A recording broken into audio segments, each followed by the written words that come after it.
every different strategy. I don't have to be on every different list. I don't need to be in 4 or 5 different states. Because in a way, it's kind of like a flex in the wholesale space, right? If you're like, where do you wholesale? I'm in Texas, Florida. I'm in 4 or 5 states. The more states, the better, you know? It's kind of corny if you're like, I'm in Jersey, and just like North Jersey, just like a really small market. But I have not run out of deals in 5 years. Listen, the corny people make the most money. Yeah. I mean, that's the absolute fact. Yeah. You know what I mean? Yeah. It's the truth. And, I think that if you focus in, really understand an area, and it's a good price point, and you're getting, if you can average 25,000 plus per deal, what's your average right now? Yeah, I just had my admin pull it. I was looking at it on the flight here. So far, and we haven't closed any deals in May yet. So for January through April, we're at 120 grand, 119, 980, something like that. So we're at 120 grand. Our average per deal right now is about 20 grand a deal. Yeah. And so, and we've had some in the pipeline right now. We have about 90K. A couple of those are probates that, just take taking some a while time to close. Yeah. One we had since December, a probate since December. It's just the worst. But we have about 90 grand in escrow, and we've already done 120. And I also have 2 flips that are in contract that are going to be closing. Yeah. Super doing some flips. Super cosmetic. Good. Super easy flips. Yep. Sellers who are practically like giving the property away. Like they don't want to deal with any realtor. They don't want to deal with anybody else. And they're super easy. One of the guys, we had to like help him find a 1-bedroom apartment. So his wife died and he wants to, downsize and just be alone. So he's like, listen, just give me what I paid for it kind of thing. Yeah. You know what I mean? And just needs kitchen, bath, floors, paint. Doesn't need anything else. That is the best. Yeah. That is the best when they say, give me what I paid for it. It's interesting because it'll pop up every so often. I remember I was doing a deal in 2018 with Luke Rotvold here locally, and it was just up the street from my office here. And old-time, tired landlord. The property was original condition. He bought it way back when. He goes, just give me what I paid for it. And he goes, okay, well, when did you buy it? And he said, 1992, bro. It's crazy. And he goes, are you serious? Like, why would you sell it to me for that amount? He goes, listen, I don't want to deal with it. My wife is going to be angry at me, but this is my property. Yeah. I bought it before I was married. I just don't care. I want this off my plate, and I want it done in the next couple of weeks. Can you close that fast? And he was like, yeah, of course. And he went right there on the trunk of the guy's like F-150. That was probably from 1992 as well. And he signed the deal. Yeah. But it's interesting because every so often a seller will come up and just say, hey, listen, give me what I paid for this house and we're good. Right. Yeah. And part of it is you underestimate what, you think everybody thinks the same way you think. You should get every piece of equity out of your property. A lot of people, they don't want it. They don't care about that. They care more about speed and convenience, which we say all the time. But when you experience it, you're like, people really just want speed and convenience. The peace of mind is worth way more. I've had a seller now who, she said while we're in contract, people are calling, offering her more. She's like, I don't want to work with anybody else. I just want to work with you. Yeah. You guys seem easy. We're helping her move. We found her a new place. We're paying moving costs, closing costs. So the peace of mind is worth the equity they're trading in. Yeah. Well, and I think a lot of real estate agents, realtors, this is what shocks them. Yeah. They don't understand it. Yeah. Because, and coming from that world, the whole job is to get you as much as possible for the house. Right. And to understand that people want speed and convenience. They don't want everybody going to their house. They don't want their house listed. They don't want to fix up the house. They don't want to patch up the paint. They don't want to fix that leak. They don't want to put an outlet cover on that outlet. They don't want any of that. They don't want open houses. They don't want any of it. They want this to be done, and they want it off their plate in the next 30 days or less. Preferably less. Yeah. We had a deal like that now where the seller's in foreclosure, so mom's property is for probate, and we got it under contract, and realtors are knocking her door telling her, we'll have an open house, we'll have a line around the corner, we'll get you the most money. And, to them, this is a great sales pitch. And to her, there's nothing further from that she wants. She didn't even want me to come into the property. I had to coax her hey, let me just come in. It'll just be me taking a couple of pictures. We're not even going to blast it out. We're going to try to wholesale it. So it's one of those things where we don't need to, list them anywhere. And she did not. She was like, even that was difficult. Let alone you're telling her you want to bring in a line of people. That just closed her off. She was like, no way, no thank you. Yeah, she didn't want to deal with that. Have you run across the probates where the relatives don't want all the money, where they only want like maybe a little bit? Because if they get a bit, if they get 100, 200, 300,000 from this property, it'll screw up their government assistance. Yep, I've had that. Or they're on Social Security. Right, for sure. Yeah, and it throws off how much they get. From they'll get cut right away as soon as they get that wire. A week later, their things will get cut right away. Right. Yeah. So isn't that incredible? Yeah. I mean, people that like inherit properties, they're like, hey, listen. I can't have, like, usually you're finding them, and most of the time these properties are, tax default. That's why the tax, we were just talking about it, and what Eugene's doing in Maryland. The tax default list, they're 2-3 years beyond on a tax lien. They haven't paid property taxes. It's going to get foreclosed on. You reach out to the property owner's relatives, and they say, yeah, well, give me a little bit, but not much. Yeah. Or they'll tell you exactly what they want. This blows the minds of people. Yeah. You tell somebody in real estate, do you tell anybody? Tell somebody at a barbecue. Yeah. You know what I mean? That you found the heir to a property and they say, hey, listen, I'll just sign over everything to you. I don't care. Yeah. You deal with the taxes. You deal with the income. I don't want it because I don't want it to screw up my government assistance. Yeah. They just pretty tell you, come take the house. Yeah, I don't want to deal with it. Yeah. Yeah, we've had those.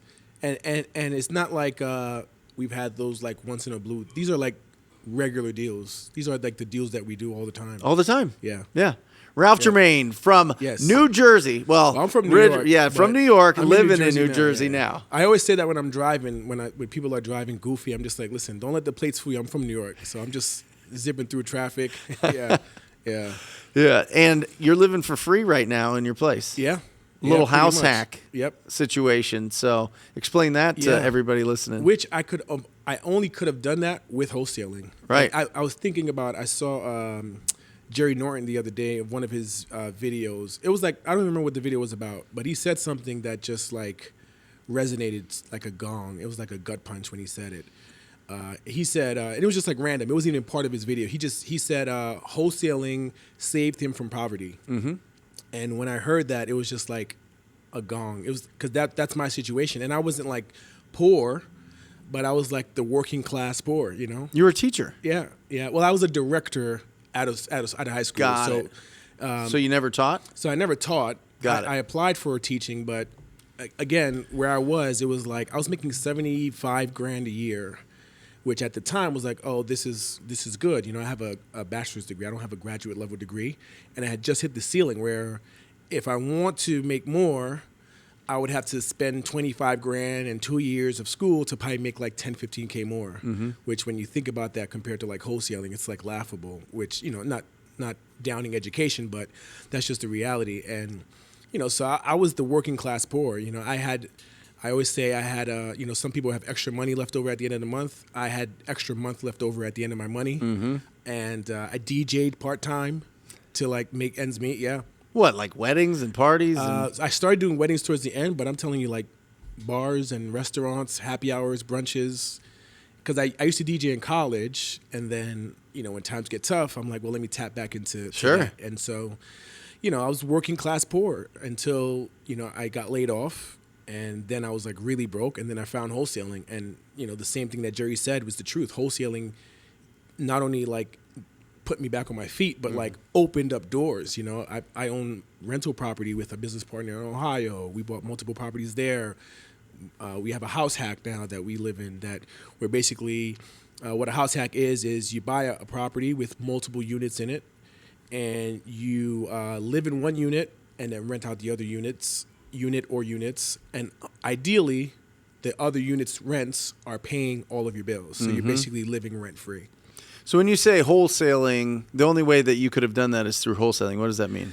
Like it gave you the down payment, you found the property this way, like what? There's just and I'm sure it's more common than we think, but there was just no avenue to be able to get ahead to even try to think about, rental property and buying a house. Because if you're working and you're living check to check and you're just covering bills, you're not thinking about, can I get 20 grand to put down on a house? And I'm in Jersey, so, these are not like, even a 3.5%, you're still coming out 20, 50 grand, you know what I mean? So without wholesaling, I would have never even been at the mental level to know that you can make this much money in one check. Yeah.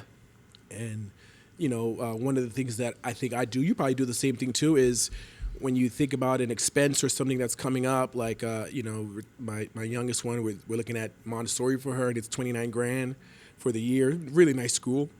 Or I could send her to like the regular local private school, public school. Like 29 grand is a lot of money, but then you put it into deal, that's one deal, that's two deals, you know what I mean? So I think about everything now in terms of deals. How many deals. Yeah, that's 3 deals, that's 2 deals. Oh, that's 1 deal, that's very easy to do. Where before that, I could never have that, I would have never had that mindset, right? Because you're talking about, this is embarrassing to admit as a grown man, but you're talking about pay all your bills, you have $200 for the next 2 weeks to like survive on, you know what I mean? So girl says she wants to go out for dinner, is like, maybe next month, Better go find that DJ job. Yeah, I got to pick up more gigs. And I was working after work till like 2 a.m., 3 a.m., and then have to be up 6 a.m. next day for work, And then I had a teen who's running track. It is in every school play, and I've got to be at those. So I was burning the candle at both ends of the stick until wholesaling literally saved me from that. You know what I mean? Yeah. Yeah. And when did we meet? So we met 2020. It would have been 2021. Yeah, February 2021 or 2022, I think. I joined TTP because I found out I was having a second child, and I was wholesaling part-time and working part-time, technically full-time both, and playing around kind of, because it was like I was making more wholesaling than I was at my full-time job. But at that point I was like late 30s. I had never not worked a job. So it was like, can you really just walk away from a job and do this full time? And all the what ifs were there, which kind of kept me there. But then once I found out that I was having another child, that's when it came to my mind that, I should probably look at doing this full time and stop playing around. The time freedom would be great to be able to, be home with your kid, pick them up from school. I don't have to ask for permission to leave work early. So I decided I was going to quit. And I said I needed to learn how to really run this like a business, not just like one person doing this. And so that's when I joined TTP. It was February 2022, I would say. One of the greatest posts that we talk about all the time in this office, and we've literally put it in like webinars and some trainings, is a post that you put out, a picture of the cake that your coworkers at the school gave you that just said, "Good luck, Ralph." Yeah. And that was like you had fired your boss at that point. Yeah. That is like, people talk about like certain milestones that you really remember, right? Yep. And from a professional standpoint, I don't think that there's it's on the Mount Rushmore, or it's one of the what are the stones? The stones that Thanos has. What are those, Matt? The Infinity Stones, right? Of your career. Yep. That will always remember when you get to fire your boss. Yeah. What'd you tell him? You know what? I had ChatGPT write the letter for me, and just submitted it. But I had a good relationship with him, so I kind of told him what I was doing. But it was very scary, one. And again, just to be very clear for anybody listening, don't just do that without a plan. At that point I was making double my salary wholesaling annually. So I really had a solid footing for being able to take that step. But, it is very scary because, where I'm at right now, if I don't work, no checks come in. If there's no deals in the pipeline, no checks come in. And at some point I had a larger team, and I was depending on them to bring in deals, and that didn't happen. And, being an entrepreneur, you can't get a refund. You can't say, hey, I paid you for 6 months, we closed no deals, give me my money back. That money is gone. Yep. The money you spent on their, software and tech is gone. I was buying people, laptops and phones, and, get that back, but it's, sitting in a box now, it's just gone. So, it's a scary transition. And but there's nothing like it. There's nothing like. I mean, we have a home office, and I'm on the phone with the seller. I could see my 19-month-old walking around with like her princess costume on. It's like 2:00 in the afternoon. Yeah. This is that beats a cubicle any day of the week. Just to be able to see that. She bum rushes the office whenever she wants. Freedom to say, hey, let's go to the park, let's go out to eat. That freedom is unmatched. Yeah. And nothing like it. Doesn't frustrate you? You're like in the middle of a call and then you've got, an 18, 19-month-old running in. Yeah, well, it depends. I do have some kind of ADD, neurodivergent. So sometimes it can get distracting. I've had it before where, it also just helps. I'll tell a seller, hey, I'm sorry, I'm home with my toddler. Yeah. And, that makes you human, right? If you're cold calling somebody and they think you're in some factory somewhere overseas and like, yeah, no, I'm at home with my toddler. I'm in Jersey. So I'm your neighbor. I live down the street. That's what I would always tell. Bo, my youngest, would just pound on I had a little guest house in the back of my house. And he would just pound on the door. And people were like, what is going on over there?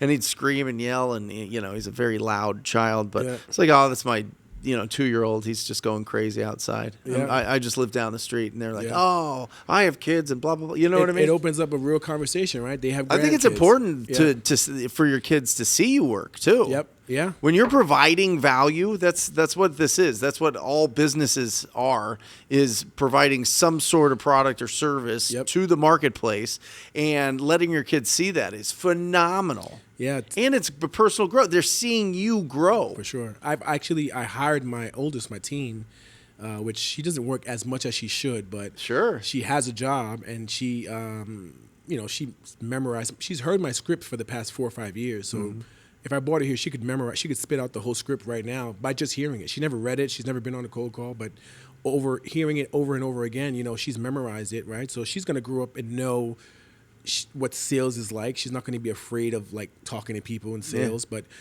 she'll be in a car somewhere driving with her friend's mom, and she'll like send me a picture of a beat up house, and I told her, if I close any deal from the ones you send me, I'm giving you $2,000. For her, she's 14, so that's mind blowing. That's like $1 million. Yeah, it's mind blowing. Yeah. So she's like sending me decent. We have a page for her in my CRM. She's sending me decent deals, and I'm calling people trying to working those leads, but.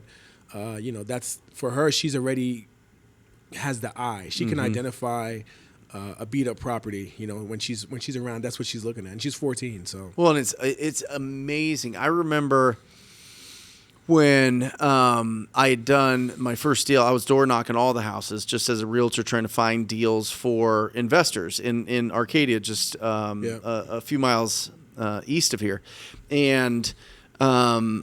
I remember I would kind of ignore the beat up houses because I didn't want to list them. You know what I mean? I was kind of like, well, somebody's going to have to fix that up, whatever. And then an investor of mine was like, well, listen, if you find any of these, original condition or beat up houses, those are the ones that I want. So I was like, okay. And then so as soon as that antenna turned on, I saw them everywhere. Yeah. Now all of a sudden I'm seeing like, opportunities all over the place. Yeah. And it's awesome that you have a 14-year-old that the antenna's already turned on. Yeah, and you can't turn it off. I was driving here from the airport, and it's not even my market, and I'm looking at houses, and I'm like, well, that one's nice. Ooh, this one is definitely beat up, and it's not even my market. It's just something you can't. Yeah, we got plenty here. Yeah, the sun beats these houses to death. Yeah, absolutely. I noticed that too. It's like a lot of fading color. Oh yeah. Yeah. Oh yeah.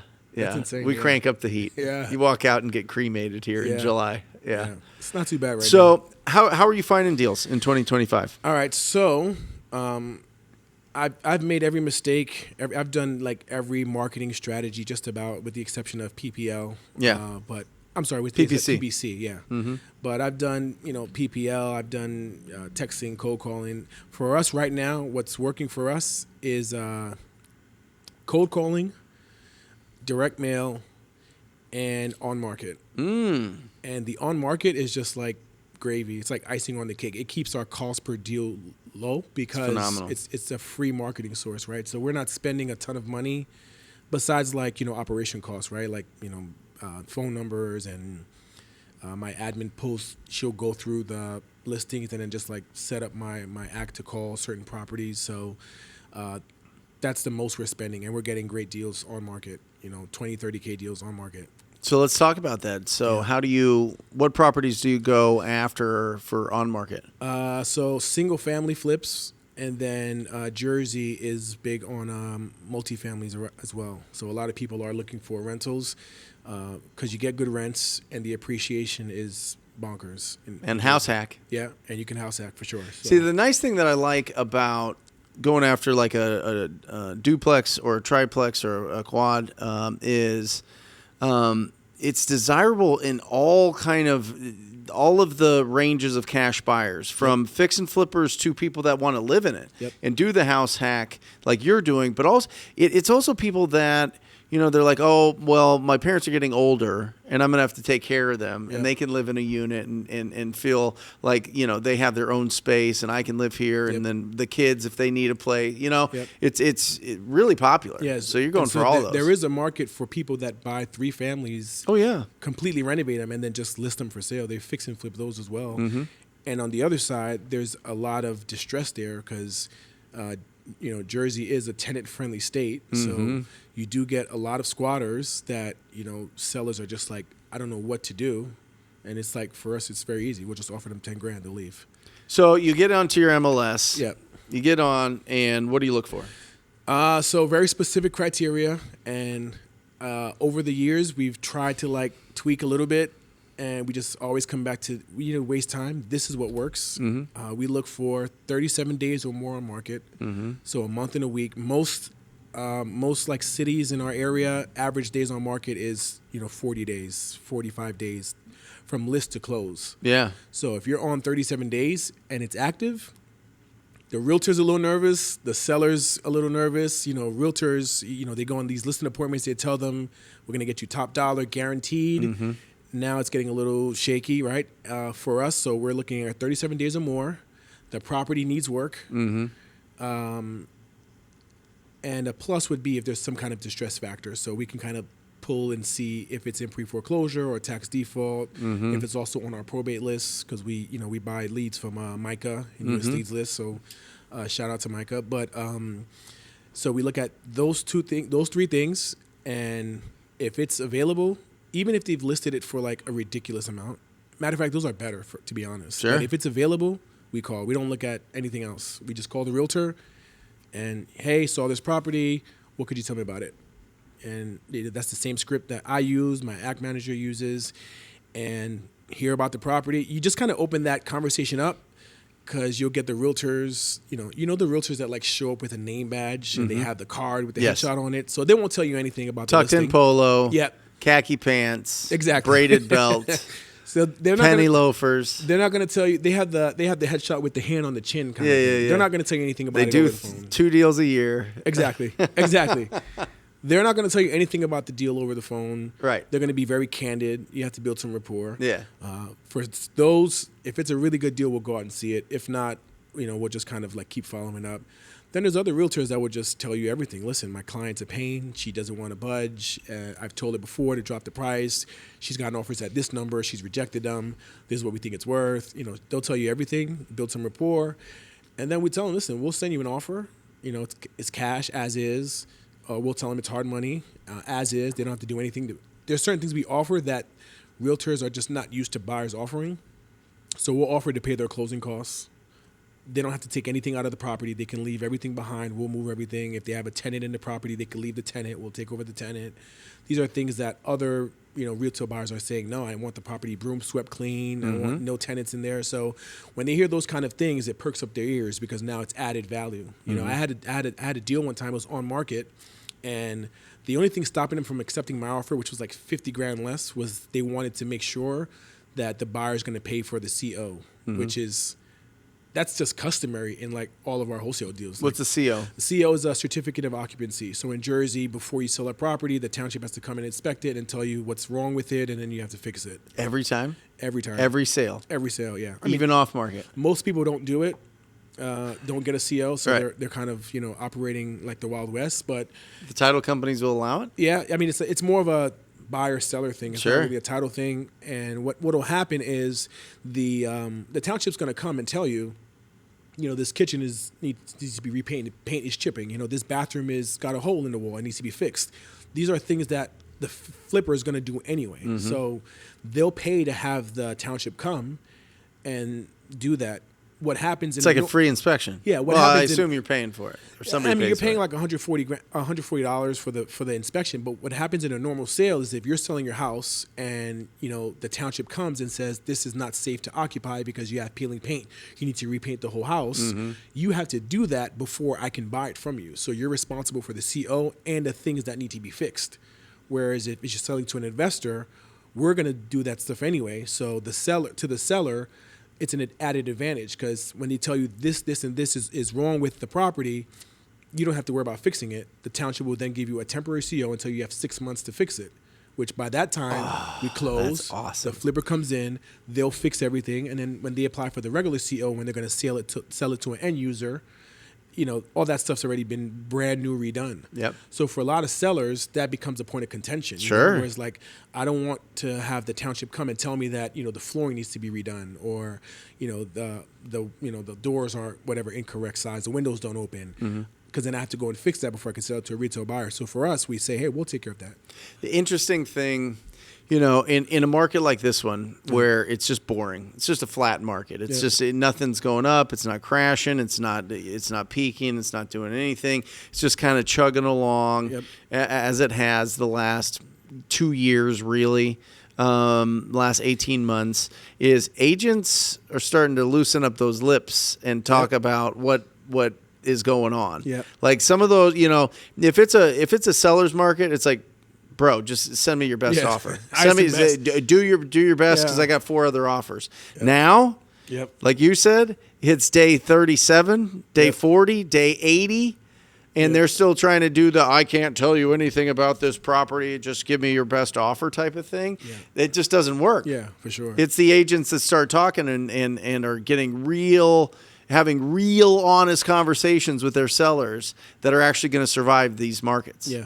Because they'll get the house sold, and then they get their commissions, and it makes sense. But it's really interesting. In a flat or buyer's market, agents are a lot more chatty. Yeah, well, this is why I think wholesaling is just the best business in the world because, realtors do great during 2021 when rates are 3%, and then when it gets flat like this. Right. It gets really quiet. A lot of realtors, step away. Whereas wholesaling, it's always an opportunity. Because there's always room to solve problems, and that's what I tell my team. This is how we make money. We solve problems. We're not just finding a house and then locking it up, selling it. We're solving problems for everybody. We're solving problems for the seller who can't list their house because it's not in show condition. We're solving problems for the buyer who's looking for new properties to flip, but then they're so bogged down with contractor this and materials that they can't actually sit down and look for properties. So, there's always opportunity there. But for realtors, they get trapped in this, like, they can only really do well during an up market. When it's flat like this, like you mentioned, listings sit a little bit longer, and, there's a wider gap in their paychecks, which, same situation. They don't get, paychecks. They got to either close a deal and get paid or not. And so you kind of help them there, right? You kind of say, hey, listen, I can get this closed in 20 days, 30 days, so to them, that's like music to their ears. All right, finally, I'll get some breathing room. And the important thing is we follow through on those too, right? So we don't really, which I really pride myself on, and it hasn't come to it, but if it ever came to it, I think I would literally like make $0 on a deal and get it closed for the seller or realtor rather than like cancel the contract because I can't make whatever my fee is. It hasn't happened, but we have a very low cancellation rate. We don't cancel a lot. We just canceled a deal, but only because the seller's property is encroaching on state land. They added in addition, so unfortunately we can buy it. She still thanked me, gave me a good review on Google. We closed no deal with her. She gave me a great review. Yeah, so that's one of the things too that we're telling realtors we're going to close in 20 days, 30 days, and then I'm beating up my buyer. You have to make sure you close on time. My admin, she also does TC work for us, so she's on top of it. She's, an animal in the nicest way. TC means transaction coordinator. Yep. Yeah. So she is following up every day. She's making sure deposits are in, title searches are in. She's like, connect me with your lender. We don't do that either. We're like, oh, I'm working on my loan. No, we need to know who your lender is. She's calling the lender. What is he missing? What did they not submit yet? What do you need from us? And it keeps the deal moving quicker because those things could cost you 2 weeks, 3 weeks, 4 weeks. And now you're talking about another mortgage payment for the seller, another month of, utilities and bills. So, well, and time kills all deals. Yep. The longer that on the front end, when you're doing your lead follow-up and making your offer, if you don't get it done now, it's going to just slip away. And two, if you don't close it on time and close it as fast, things you run into turbulence in the transaction, and then all of a sudden you're like have to go back in and build the rapport and and make sure that the trust isn't eroded and all those things. So, and people come in and make new offers. They'll tell you, hey, I got another call, and they're offering more than what you're doing. So what's taking you so long to close? Because I can go with somebody else who's going to give me $30,000 more. That's what I mean. Yeah 100%. Yep. Do you you were employed W-2 for a long time? Yep. Do you ever lay in bed and like a deal fell out, or it's a slower month or something, and you're just like, yeah, wow, I really am, like, I'm out here. Yeah. Nobody's paying me to be out here. Yeah. I have to go out and produce it. For sure. That's the thing. I think that I'm going to botch this quote Cody Sanchez uses all the time, that her father said that if you've never just like woke up in the middle of the night, cold sweat, hand in your hand, wondering what are you doing or whatever, then you're not really an entrepreneur. Right. But yeah, that's honestly speaking, and it's not horrible. It's actually exciting, but like I wake up thinking about deals and go to bed thinking about, all right, tomorrow I have to make sure this deal happens and that deal, because you have to keep the momentum going. When I first quit, I had like 3-4 deals in the pipeline on my last day. And then it was right around fourth quarter, which historically wasn't my slowest quarter, but that year was. And it was just like, Thanksgiving, Christmas, gifts. And it was like, man, did I jump too soon? And, it's always like that little fear of like, the longest I've gone without a deal in contract is like 2 months. Right. And that's, painful. Yeah. Those 2 months, you're like, you kind of wonder, can I do it again? Is it dried up? Are there no more deals out there? And yeah, it does kind of, but there's two different types of people, right? There's the type of person that will be in that position and say, screw this, I'm going to go apply for a job, something part-time and there's the person that's going to say, you know what, I'm just going to put in more hours. I'm just going to go through every lead tomorrow. I'm going to call every lead that I have in my pipeline and push them to, tighten up that timeline for them. So yeah, that's kind of where I kind of had to figure out which type of person I'm going to be, right? Am I going to fold under the pressure, or am I going to just keep pushing forward? And, not perfect, that I have some off days, but for the most part, I realized that it's easier to keep the momentum going than to like slow down and then have to start all over again, which is what kind of happened once I had to like restructure my whole business. I had to like start from scratch, and that was painful, and I was already in debt.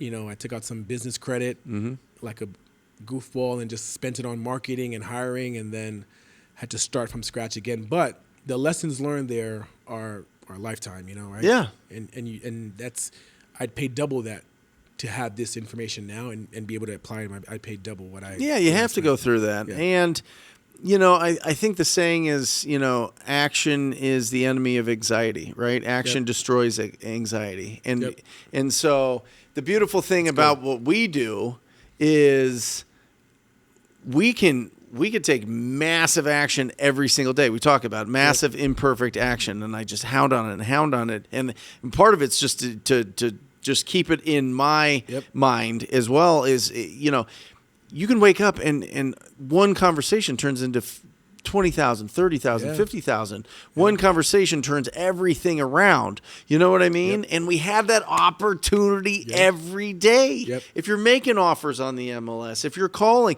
calling on properties that, are going through the probate process or are tax default or are vacant or going through, have code violations popping up. We just ran to a attorney's office in Mesa, Arizona 2 weeks ago to stop a HOA from foreclosing on a property for $18,000.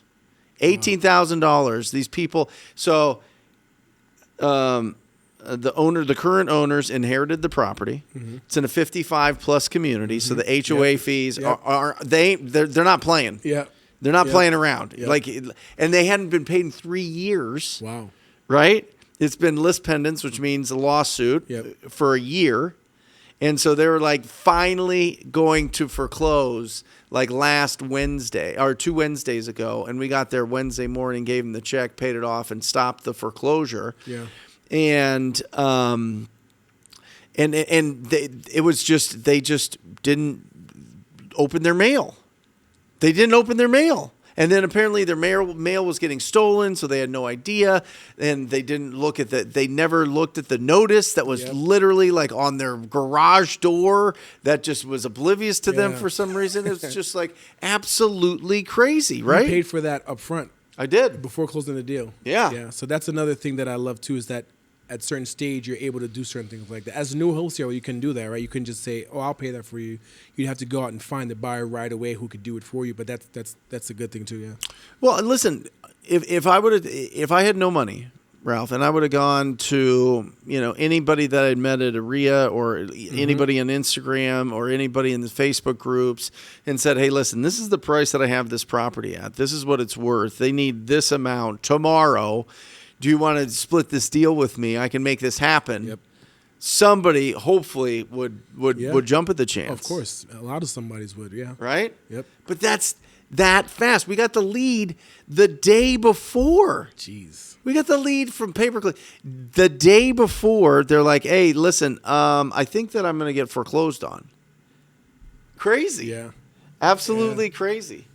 Yeah, and a lot of sellers do that as well. They'll have their head in the sand until the day before or a week before. And this is part of the education. If you don't know what to do, you're kind of stuck as well, right? If you're going to research the day before what I should do, you kind of get stuck. But it'll be at least, I mean, we don't know. We might flip it. We're still playing around with what we want to do. We don't love doing flips and retirement communities in Phoenix during the summer. Well, yeah. Right? Yeah. Because that's not prime time sales time.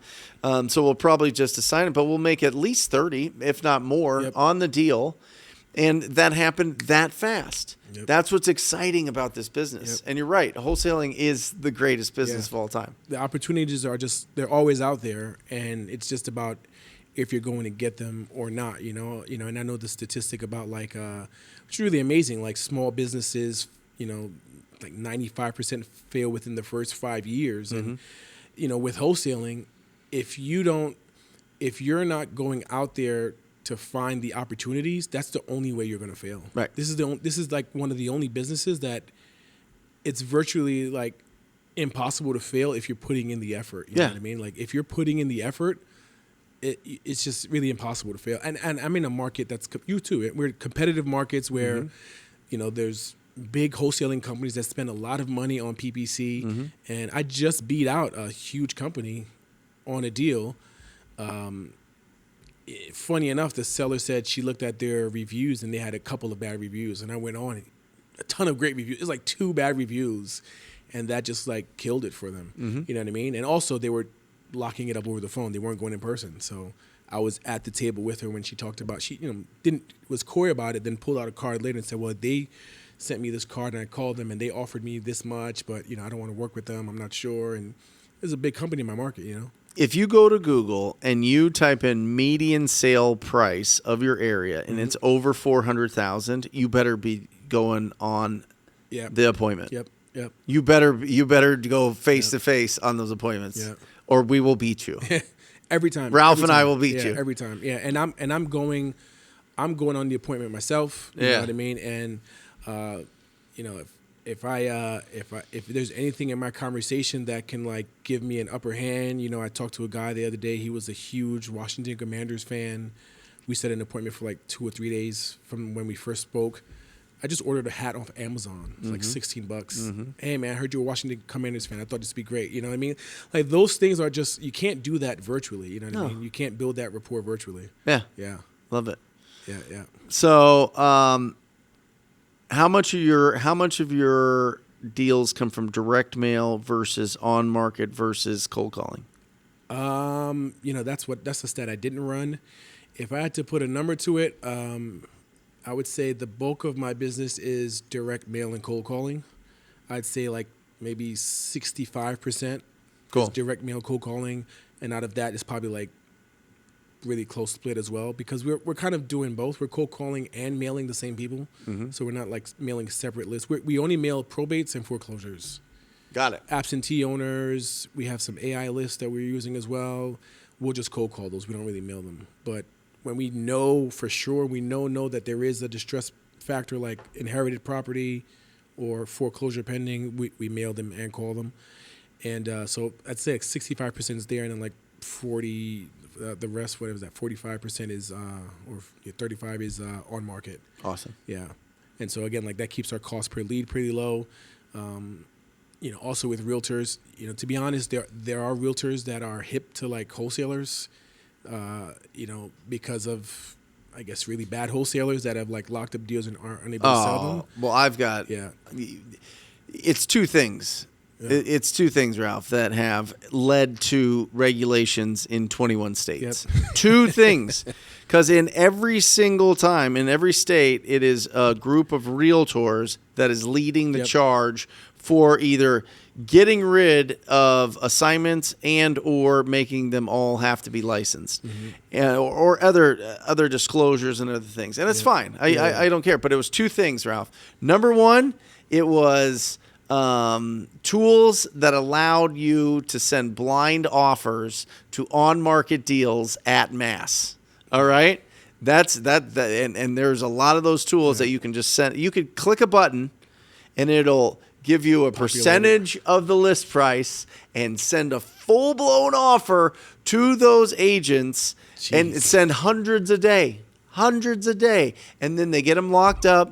Seller thinks they sold the property. Agent thinks they getting a commission, and then the wholesalers ghost them, or it's not a deal, or it's not even close to a deal, whatever. So that was number one. Number two is the texting tools that automatically texted agents to death, trying to open up relationships or get off-market deals or whatever it was. And these agents are I get it because I'm licensed. I will get 4 to 5 text messages a day from people that are just reaching out, right? Yeah. And I can imagine when people reach out because they're excited, they're new agents or they're the name tag agents that only do a couple deals a year. Those are the ones that get the Karens of the group, so to speak, are the ones that are going and they're saying, these people are scammers. They never close on deals. They're wasting our time. That we need to stop them. Yeah. Those two things, Ralph. Yeah. I mean, for us, again, we have a really tight process where, we're not even, it's not like we're hiding anything. Yeah. New Jersey, especially North Jersey, it's not an attorney closing state, but it's very customary to have an attorney. So I have an attorney I work with. Yep. So it's very clear. He knows what I'm doing. Our contracts are assignable. We are also buying rentals, and we're doing fix and flip. So it's, we could have multiple options, but regardless of what the exit is, I'm also never just like getting a deal and then just passing it off to a buyer and then like replay the person closing it from the beginning to the end. Yep. So we're in the transaction. We're the middleman. We're making sure everything's happening from beginning to end. So, I had never polled them, but if you ask every realtor I've closed wholesale deals with, they probably still think I bought it. They probably don't even know that it was assigned, even though it's on the HUD and everything is transparent and open. Mm-hmm. I mean, they're calling me about where they should, how they're going to get their commission check. It's all going through me and my team. So that's part of it too. I mean, we sold one of our rentals in Ohio, and I was telling my agent, we're going over offers every week. I'm like, that's a wholesaler. Mm-hmm. This is the free POF from the free best transaction funding. Yep. That's a wholesaler. That's not this deal will never close. You know what I mean? And more power to them. You should probably connect with them, but this deal's not going to close, right? And or assigns, and this is a wholesaler. They're not going to close. And then we did get one that we kind of got, I guess, I thought they were a wholesaler. I didn't know, but they ghosted us when they couldn't close. Mm-hmm. And it was like, it must have been a wholesaler. Yeah.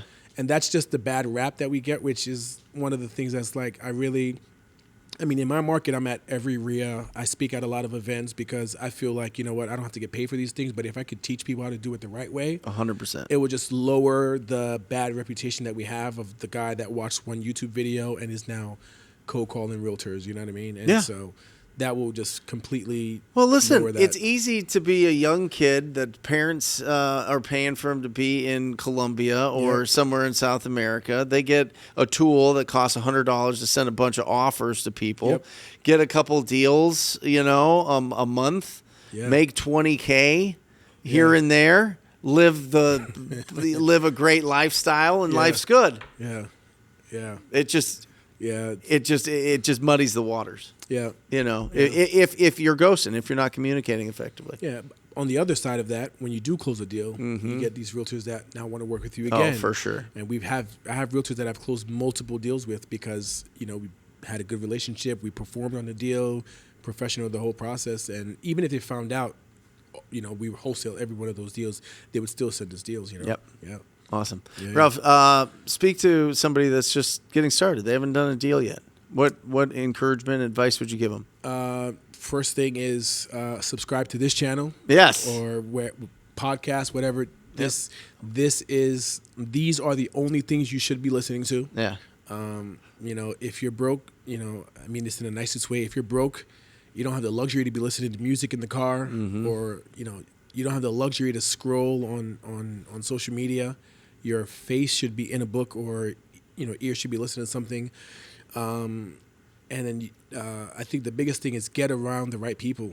Yep. This could be a lonely business. You know, it's different now because I have a little bit of a team, but you know, when it was just me, it's really hard to explain to like a friend or a partner the feeling of like a deal that I had, but it fell. You know, it's just like, okay, you just go to work tomorrow. But it's like, no, you don't understand. Like I nurtured this deal and it was supposed to close, and in your mind, you already knew what you were going to do with the money, and then that falls through. So it becomes a lonely space sometimes. And if you're not connected to other people who can like relate to that and might have a story that tells you that, hey, there's a light at the end of that tunnel. Yeah. You know, it's very easy to just say, you know, forget this. I'm going back to, you know, my 9 to 5. This is not going to work. And so, you know, those two things, educate yourself, get around the right people. And then the second thing, the last thing I would say is, it's just taking action, you know? I mean, if I go back and listen to like my early cold calls, I'd probably cringe, you know what I mean? And I'm sure, you know, 5 years from now, if I look back on my business, I'm still going to cringe, right? It's just always a growth. Yeah. And you're never going to be ready for whatever it is. You're never going to be ready. You just have to, just throw caution to the wind and jump in, right? Whatever that quote is about, you know, teach a kid how to ride a bike at a seminar. You know, you're not going to learn. It's the equivalent of trying to like staring at a recipe for a cake thinking that's going to make the cake. You just have to go in there and mess up. And I've learned so much more from messing up than I have from like any, you know, podcast or book I've read, just like actually messing up and learning how to do things differently. So that action is really key. Yeah. Yeah. And truly, if you just stay in the business, if you just keep going, if you just keep having conversations, you will win. You said it before. It's undefeated. This business is undefeated. It'll work if you do. I can't tell you how many new wholesalers I've met at events that were just like fired up. Hey, I want to do, you know, first it's like, I want to work with you. I want to do my first deal. All right, great. And then, you know, hit them up 6 months later and, you know, it just goes down. They just can't, it doesn't, something is just really difficult to really go against the grain in that way. But if you do, if you're that small percentage that does, you know, it does get easier. I feel like it's not as hard as it was when you were first trying to get your first deal or your first few deals. It's more like now it's almost like a game. It's like, how many can we get now? How much of these can we do? What's the strategy for this one? Should we take this down ourselves? Should we wholesale it? Should we flip it? You know, there's a lot more that happens once you make it past that first those first few deals. Yeah. Yeah. How can people get a hold of you, Ralph? I'm on Instagram. You know, I can give them my Google Voice number. Sure. 201-252-7434. If you're in New Jersey, give me a call. You know, I've worked with a lot of other wholesalers in our market. I've helped a lot of people get their first deals. Some of them I don't even get paid on. I'm just coaching people through. So I'm on Instagram, Ralph Germain _ I think it is. So I'm on. If you search me, you'll find me, I'm sure. Awesome. Yeah. Ralph, Thanks for being on here. Thanks, man. I said it last time, but I want to say it again. I mean, I consumed so much of your free content in my early days that I almost feel like I'm indebted to you because of the way, I mean, you, Jerry, Jamil, I mean, the amount of, I don't think you even kind of understand the amount of value or the reach you might have, right? I don't think everybody in that YouTube sphere will like reach out to you and say, hey, thanks. But I mean, literally help me like start a business, that actually now feeds my family, right? Yeah. Well, that's the greatest compliment. Yeah. And the greatest compliment is you actually making money from this business. Yeah. You know what I mean? I was leaving an appointment the other day and I had 2 appointments back to back, and I was getting in my car and I saw my reflection with my like company shirt on. And I was like, wow, I really built this from scratch. You know what I mean? But when I think back about it, you were my mentor, you know what I mean? Jamil and Jerry and Pace and Max, all these people were like the people that mentored me virtually. So always great to be here. I'm glad to be here. So thanks for having me, and glad to call you a friend and mentor, man. Yeah. Yeah, man. Me too. Yeah. Yeah. Awesome. Appreciate it. Love you, man. Yeah, man.